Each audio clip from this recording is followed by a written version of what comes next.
Welcome to the Beyond Barriers podcast. If you're an ambitious woman who wants to dominate your career, then you are in the right place. This podcast is co-hosted by Nikki Barua, digital innovator, serial entrepreneur, author, and speaker, and Monica Marquez, ex-Googler, diversity expert, and senior corporate leader. From inspiring stories to cutting-edge strategies, you'll learn how to develop the skill set, mindset, and tool set to get future-ready fast and accelerate your success.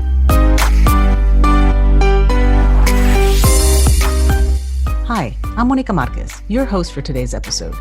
Have you ever experienced a situation where you got invited to a party and with anxious excitement, you dressed to impress, only to walk in to find everyone else wearing their favorite superhero costume, leaving you wondering, wait, how did I not get that memo? Well, in today's episode, we get to know Minda Harts, author of the best-selling book, THAT Memo, where she shares some critical unwritten rules to help women of color not only gain a seat at the table, but know what to do at the table. Minda is an assistant professor at NYU Wagner. She's been featured on MSNBC's Morning Joe, FastCompany, The Guardian, and Time Magazine. She also hosts a weekly podcast called Secure the Seat. In this episode, Minda shares how she found the courage to write this book and share vulnerable, authentic stories of what it's like to advance your career in light of the inequality and outright discrimination many women of color experience in the workplace. Visit IamBeyondBarriers.com, where you'll find show notes and links to all the resources referenced in this episode, including the best way to get in touch with Minda. Welcome, Minda. Thank you so much for joining us on the Beyond Barriers podcast. We're super excited to have you here and learn more about your background and your book called The Memo. And I love the message that you share in it. And so let's dig right into it and start off with, sharing a little bit about your journey and what you've learned along the way and what brought you to writing the book, The Memo. Well, thank you, Monica, for having me today. It's so exciting to be in conversation with you. So for me, I think the biggest tip that I learned or that I'm still learning is that self-advocacy is so important. That's a tool that I didn't realize that I needed, because when I started out my career, I was the first person in my family to graduate from college. And then I also was the first person to enter into a corporate job.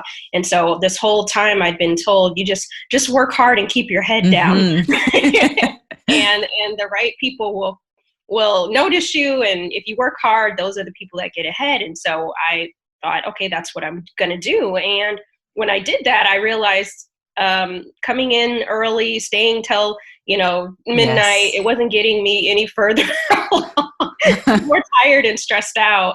But then I realized that others were finding their way a little bit faster than me, but they weren't doing more work than me, or they weren't doing it better than me, but they were building relationships. And that was one of the key things, that these people were advocating for themselves. And so once I realized that, I have to be my biggest advocate and let people know what I'm doing by articulating my value. And I think that was the biggest thing. Once I lifted my head up and realized what was going on, then I said, okay, the Bobs or whomever of the world, they need to know what I'm doing. I can't just assume they know. And I think that was really important for me. And it helped me figure out what I wanted in my career, asking for what I needed and not just assuming. But then I noticed that other women of color, like friends of mine, they were afraid to ask for what they wanted, right? And some of those things. And so it was part of just this body of work that I wanted to add to a collection of career narratives, one that included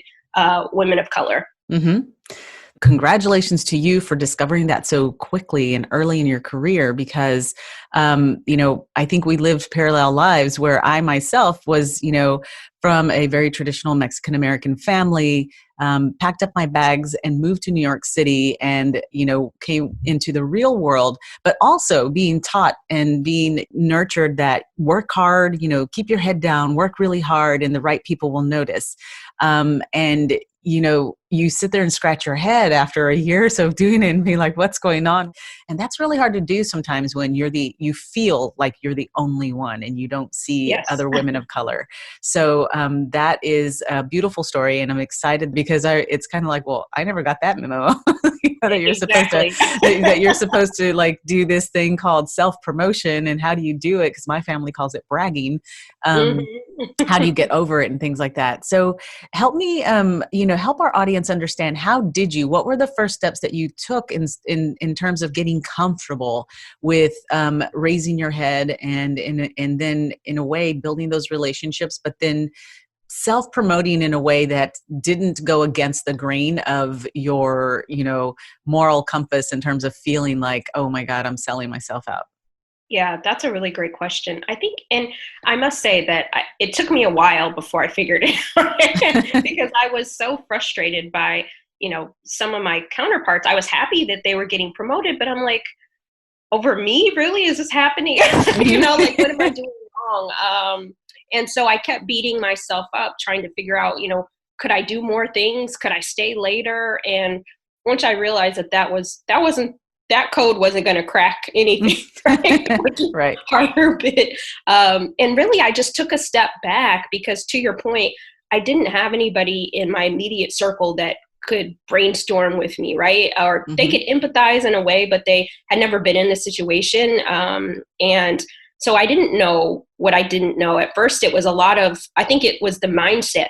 Because I started having what I talk about in the book, this enemy state of mind, like, well, maybe I don't belong here. Maybe I'm never going to get the seat. Maybe maybe I can't cut it. Maybe I shouldn't be here. I am the only one. And so before I was able to self-advocate, I was more self-deprecating kind of the situation because I thought it was me, right? I didn't realize that there was this whole other system going on, and it required relationship building, right? It required identifying people who could speak your name when you're not in the room, right? That know your strengths and could mentor, potentially sponsor you. But I didn't have the language and I didn't know. And so once I realized that it wasn't me, that took a while to shift to this empire state of mind. I realized that if I connect with the right people, take a step back and assess what's going on, who are the people that I think hold similar values as me, right?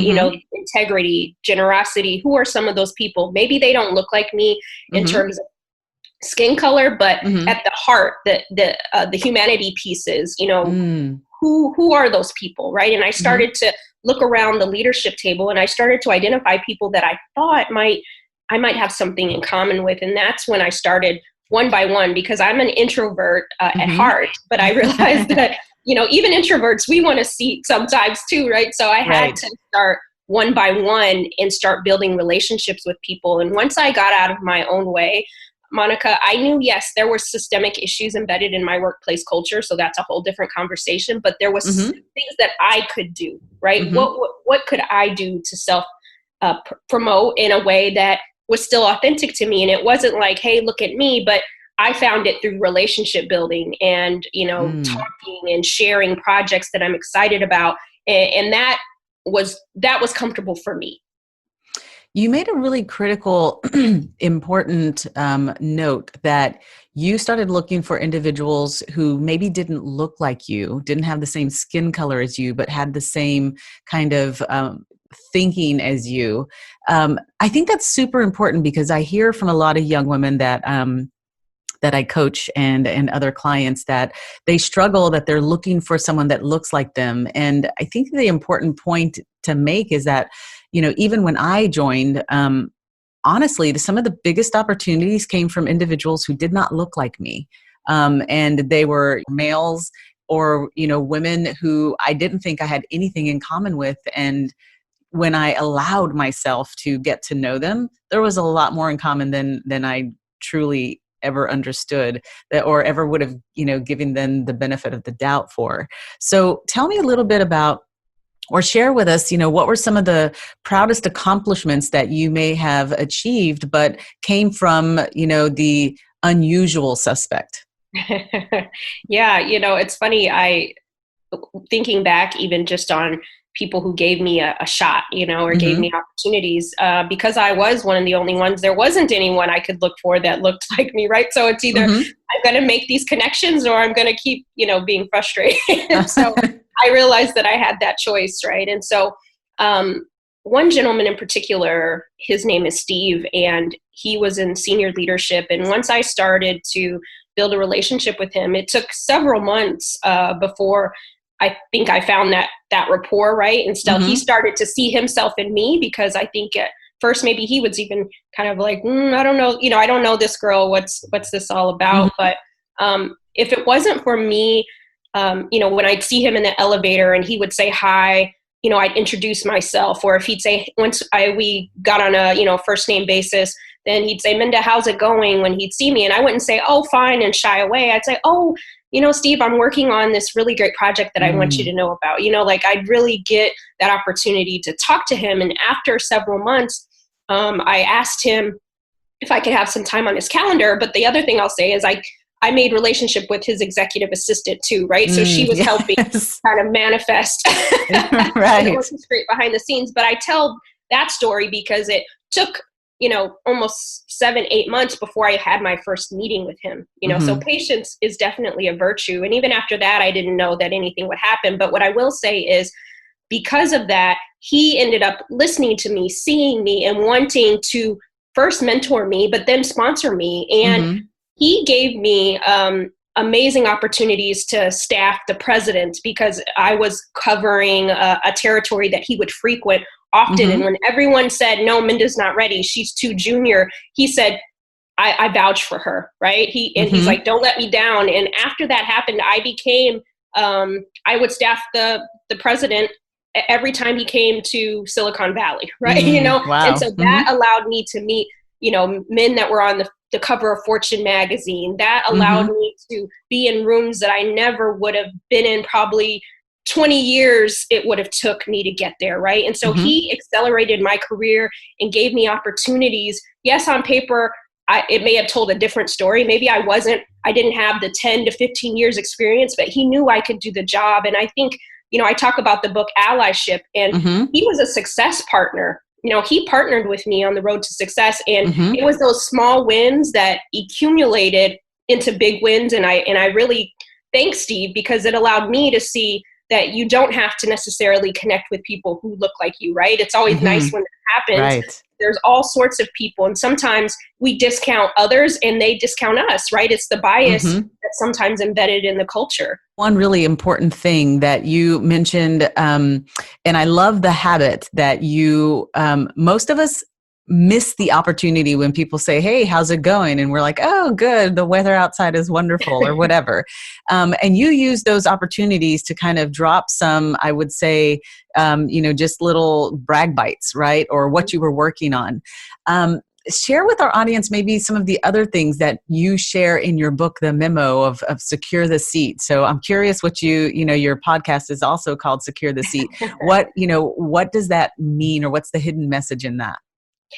Yeah, it's funny because right now, many of us are, depending on where you live, you have to stay in the house right now for quarantine purposes. And I tell a lot of people now, it's like, you could still secure your seat from the house, right? Your career goals don't stop because you're in a different location. And so part of securing the seat is owning the space that you want to create, right? And I'm a firm believer in, it's not about tables and chairs, right? It has nothing to do with that. It's more so of the ownership. How are we owning the space and the power, the influence that we have? Because we all have a sphere of influence. Maybe you don't want to be in the C-suite, but you still want to be in management, right? How are you positioning yourself to own that, right? And part of ownership is making sure that you're invested in other people's success as well. And so I talk about securing the seat is not just for us, but it's about others as well, because success is not a solo sport. If I'm doing well, then I want others on my team to do well, and vice versa. And so I feel like oftentimes there's this very much a me kind of mentality when we get into these leadership positions, but realizing that once you get there, what are you going to do with that? And I'll also say too, a lot of times I meet a lot of women of color in particular, and they're like, well, do I have the seat because I'm a diversity hire, or and I said, you know what? I don't know the answer to that, but you know what? You have that seat now. So it's what will you do with it? How will you influence the room now that you have it? And I think that there's so much that we can do in these positions. And so what are we doing to make the workplace better than we found it when we do secure that seat? Mm-hmm. So tell me a little bit about gender nuanced struggles, right? And then you have to add the intersectionality of that layer of being a woman of color. Were there any fears or limiting beliefs that prevented you from pursuing what you wanted, or do you struggle with that on a regular basis, or have you been able to kind of like push that away and put it away in a drawer? How do you manage that?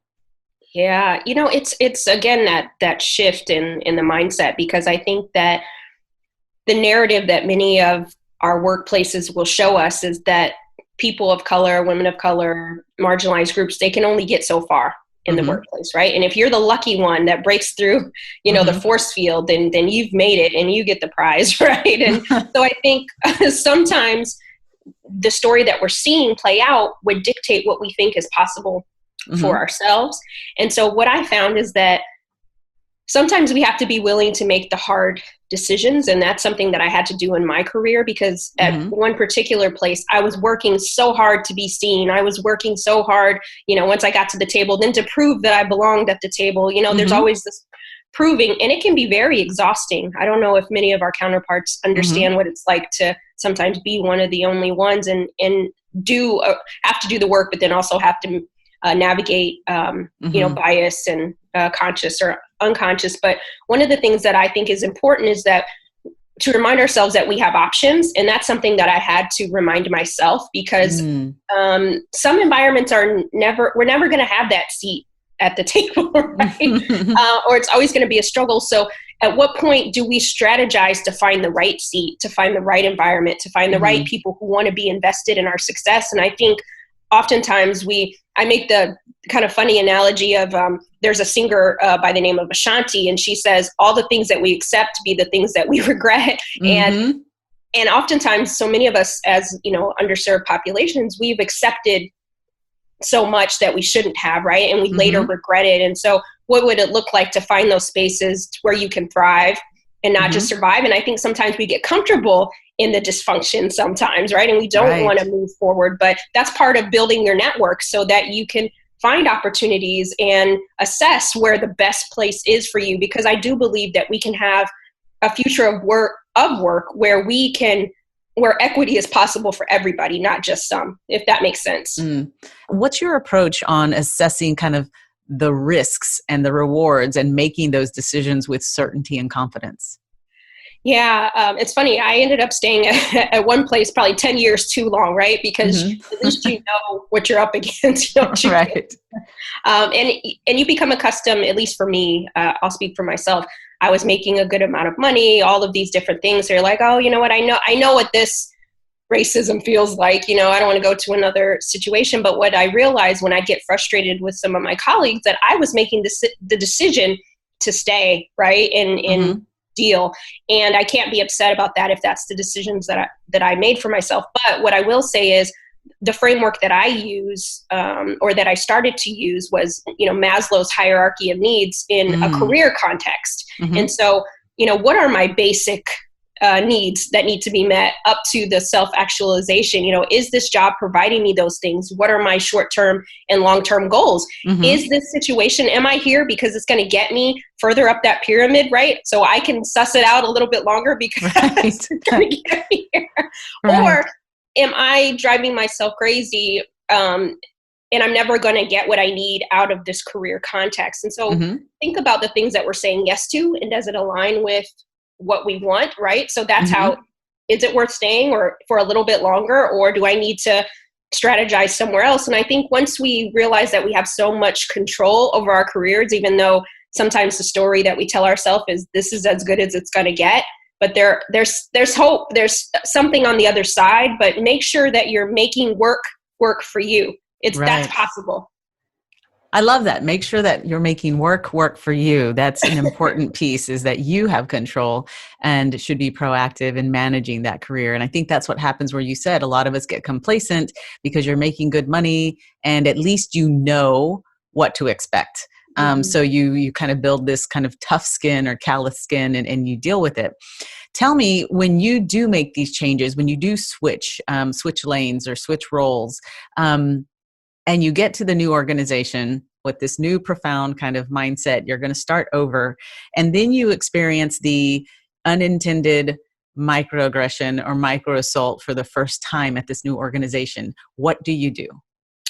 That's a really great question, Monica. And I think about a piece in the book, a chapter called Empire State of Mind. And it's something that I've experienced because I did leave one job and go to another. And I started to see things that I wasn't prepared for, right? That I must have missed somewhere in the interview process. And what I realized was, again, we do have these choices, right? But what I didn't do was that I didn't have certain conversations that probably needed to be had, right? But then also there was a level of this like PTSD, because if you left one situation that caused you somewhat workplace trauma, and then you go into another one and you see certain things that are triggers, it can also set you off, right? And it may or may not be like the last place or the new place. So you have to be able to really allow yourself to be open to, what does this really mean, right? Is this, where is this intention coming from? Because I know for me, when I went to work in the South at one point in my life, I was exposed to, coming from Los Angeles, going to the South, things were said that I was not prepared for in many cases. And so I actually had to be, okay, this is what people are used to saying. This is normal, right? It's not right, but it's normal to this environment. And for me, I had to figure out, okay, what is this? And so a long story short is what I will say, I had to learn how to have courageous conversations with my colleagues. And so maybe the one time, okay, but if it's continuous, then I have to let them know, this is not okay. And this is why it's not okay. And I know you may not have meant any harm, because what I realized is the more that I pushed those things under the rug, I was collecting the trauma, right? And I wasn't allowing my colleagues to be courageous listeners, because I was assuming that maybe they couldn't handle what I was going to say in a diplomatic way, but I had to also put myself first. And I hope as we move into, the future of work, we learn to have these courageous conversations, but also be courageous listeners to hear what someone might have to say that may be shocking to you to hear, or maybe you didn't mean it the way that you said it, but you still need to be a courageous listener. I love what you just said around being a courageous listener and giving the other person the benefit of the doubt that they can be a courageous listener. And I think that's the root of maybe our fear sometimes, is that we have this fear that the outcome is going to be negative. And so we don't even bother to have that courageous conversation. I like to call them teachable moments. I'll pause and I'll say, hey, listen, what you just said, I totally know there was no intent, and luckily you said it to me because I have a better understanding of how to manage these, but you could offend somebody by doing this. And most of the time they were so grateful that I shared that with them. They had no idea.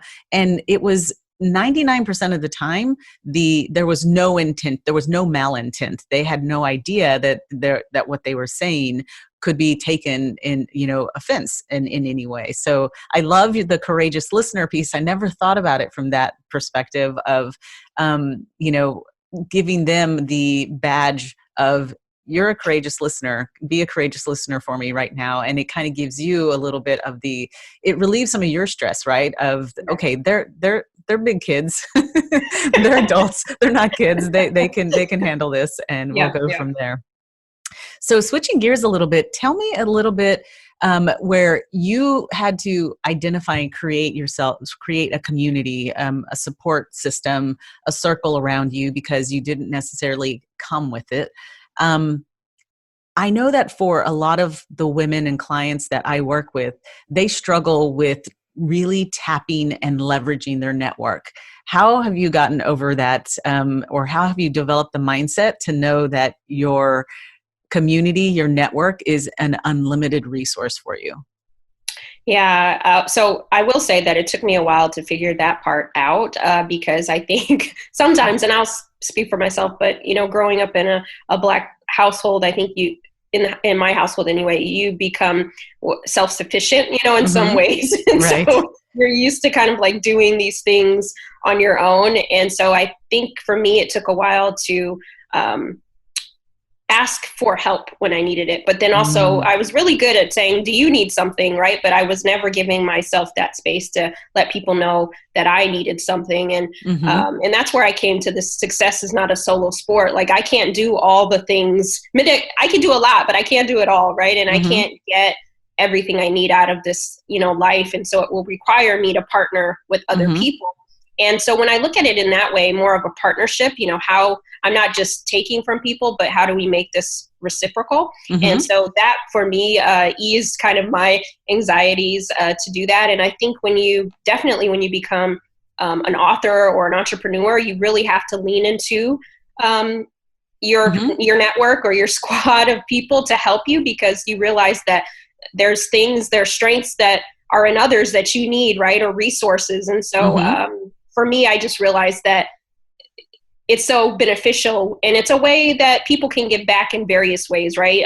In tangible ways. And so I think that once we realize that we do need that board of directors or squad or whatever you have you, in mine, in my book, I call it a top 8, like having those people that you can resource, this brain trust, like, and I get so much out of it when I don't try to do it all, because again, we sit in our own thoughts a lot, right? And so it's nice to have other people who can say, oh yeah, that's great. Or, have you thought about this? And so I think it's worth it having other people. I know it's been priceless to have that kind of circle, but it took time to create, right? Because it's part of that relationship building that you do with people, and the vulnerability, which is, another piece of letting people in. Your top 8. I love that. Yes. So really identifying who it is. And I think the other important thing is really identifying within that 8, someone who is going to be your truth teller, someone who's going to be your cheerleader, and then someone who is really going to help you see things in a different light. Yes. But I think the one that, I always have a hard time finding is the truth teller, of someone who's just going to tell me how it is and tell me when I'm wrong and not really care how I feel. Yeah. And I may be upset with them at first, but realizing that if it wasn't for them, I wouldn't know the truth at all. Absolutely. So that's where we have to become courageous listeners. Absolutely. Yes. I need to wear that badge of a courageous listener. I'm going to start using that, Minda. So, so know that I've taken away that I need to be a courageous listener, but then that, have faith that most people are courageous listeners if you just give them the opportunity to do so. So with your book, your book has been out, lots of women and women of color reading it. What was surprising to you that most of them were coming back with that they had an epiphany after reading your book? I think the networking piece was the key, right? I think the whole, like we talked about at the beginning, of working really hard with your head down and wondering why these promotions aren't happening for you and all of that. And so understanding that things happen outside of your cube, right? Are you going to the work, the break room birthday parties? Are you going to the events, after work? And so many, more than I can count, thousands of definitely women of color have been like, oh, you know what? I wasn't doing that. I just wanted to do my work and leave. But now I've put myself out there and I've made relationships with people who I hadn't never even knew I existed, right? And just those small modifications to their behavior inside of the workplace. So understanding that you need other people, right? You can only do so much on your own. And then I'll say, for people who aren't women of color who read the book, who are like, wow, I didn't even realize, I hadn't even thought about what it's like for someone to be the only one in this space, or that I'm managing diverse talent and I hadn't considered what they're dealing with when a Trayvon Martin situation happens the night before, et cetera. So I love that people are finding that, yes, on the cover, it may look like this book is only for, women that look like us, but it's really a book about equity in the workplace, and everyone should read it. So I love that. That's what I hoped, Monica, but to hear it back, that people are starting to see it that way, it definitely feels good. It's amazing to see that people have that aha moment. And I think the important thing that you also mentioned was the allies around us. A lot of the times they just don't know. And part of it is our fault because we haven't had the courage to have the courageous conversations and give them those teachable moments. Because when you do that, it really does create this transformational moment for them. And they see themselves in a different light as someone who can help and who can assist and really open doors at the end of the day. And everybody that I have encountered when I've opened up and I've shared with them some of my fears or my anxieties, or, part of the reason that maybe I'm not presenting my authentic self, they immediately jump into this role where they want to help. They want to help and they want to help open doors and sponsor and whatnot. So I think many of us need to relax a little bit, sit back, and then just, allow yourself to be and be vulnerable and share those messages with people and ask for what you want. What is the one, mindset hack that you would share with our listeners in asking for what you want? What do you do yourself personally when you're wanting to ask for something where, you may shy away, or there's a possibility you might shy away? Oh, yeah. It's still tough. So I can't say I wish I could tell you I was like Beyonce. I woke up like this. I still have to push myself to ask for what I want. Uh-huh.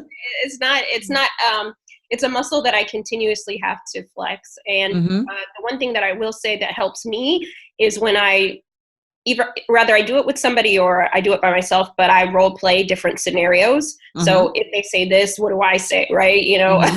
I write it down. So ideally, if I have someone from my squad to kind of talk it through and say, well, what will I say if they say this? What's the worst possible thing they could say? Right. And then how do I respond to that? Or I'll write out the different scenarios. And for me, whenever I ask for something, be it big in my mind or small, I still need to come prepared, because since it's not natural to me, I could kind of fumble my words and do different things. So I have to really set the intention for what's going to happen. And maybe even too, the thing that I've told myself is maybe they can't do it right now. Right. But it's not still off the table. Right. And just because that person may or may not say what I want them to say doesn't mean that it can't happen. And so again, I think going back to the stories that we tell ourselves, maybe it could be a yes, but we'll never know. The part of the equation we can control is what we do. But if we never ask, then we won't know what the answer is. That's true. If you never ask, you never know. And I think, like you said, if you prepare yourself for the worst case scenario, the worst case outcome of like the worst thing they can say is no, and can you live with it? Well, yeah, because I do think that sometimes the regret of not asking and the unknown is it tears you up more than just knowing the answer, right? Exactly. I mean, have you ever? I remember I had one boss, and she said, "Why didn't you just ask me?" And I'm like, "I did not just ask you." Yeah, and I wasted so many weeks or months or whatever. And being in the workplace, it requires for many of us leaning into our courage, and I think that that's one tool that I don't think is activated enough. It does take courage, especially if you are one of few, right? You don't know what this might do, or you're entering in such a high stakes negotiation if you feel that way. And I think we do have to lean into our courage and just push aside our caution, because again, we'll never know if we don't ask. Absolutely. And I'm so glad that you said that, like someone saying, why didn't you just ask? Because it made me think about years ago when I was working on a program to help women re-enter the workforce. I asked them, like, what made you leave? And they felt like, well, I was in a role and there was no flexibility. And so I just had to leave. And I asked them, well, what did your manager say? Did you talk to your manager about it? And all of them said no. They just chose to leave. They never asked for the flexibility that they needed. So that made me want to go ask all of the managers that I had been dealing with and saying, like, listen, you've had, some attrition where a lot of these women have left. If they would have asked you for the flexibility and not leave, what would you have done? And they said, oh my God, they were such, a value add to the team. Like, I would have made something work. And so it was one of those things where it was, a lose-lose on both situations, because the manager didn't ask them before they left, like, is there anything I can do? Or vice versa. And so I realized that the power of just asking the question could, just come out with a whole other, just outcome for you. So I love that you said that, you just have to ask. And the worst thing that can be said is no, but at least then and you didn't miss an opportunity that could have been there. Yep. That's absolutely amazing. So share a little bit about your book in terms of, for me, just out of curiosity, what is the favorite part of your book, or what piece of the book that you were like, oh, I've just got to get this message out? What piece of it? And it might be the whole thing, but what is your favorite chapter? What is your favorite takeaway or your favorite quote that you hope that listeners will take away with them? Yeah, I think it wasn't my favorite thing initially. I'll say this, but having the book out in the world, almost 8 months, I think it was the vulnerability throughout the book, because being vulnerable wasn't something I showed too much in my career, because I thought that I had to be like this strong Black woman at all times, right? And what I realized was, when I wrote the book, that in order to change the way the workplace works for women of color, it's going to require us to talk about some things that we hadn't talked about out loud. And I had to lean into that vulnerability. And what I found was, I was really scared about doing that. Am I telling too much? What am I doing? And what I found is, I've received thousands of messages from women saying, thank you for your vulnerability. Thank you for telling our stories. They're very similar. And I look at this book, not as my book, my first book, but our book, right? And for me, I think that I didn't realize how important, yes, I know Brene Brown talks about vulnerability, and I get it, but I didn't realize how it really touched people in a way that now they're allowing their self to be a little more vulnerable and say, me too, as well. And so I didn't realize that how important that piece would be. I talk about a lot of things in the book, but I think the vulnerability, and then our allies being able to be empathetic to those stories, right? It made it real. It wasn't just, oh, those Black women over there, right? Like, they could get into it. And so for me, I didn't realize how important, how impactful that would be.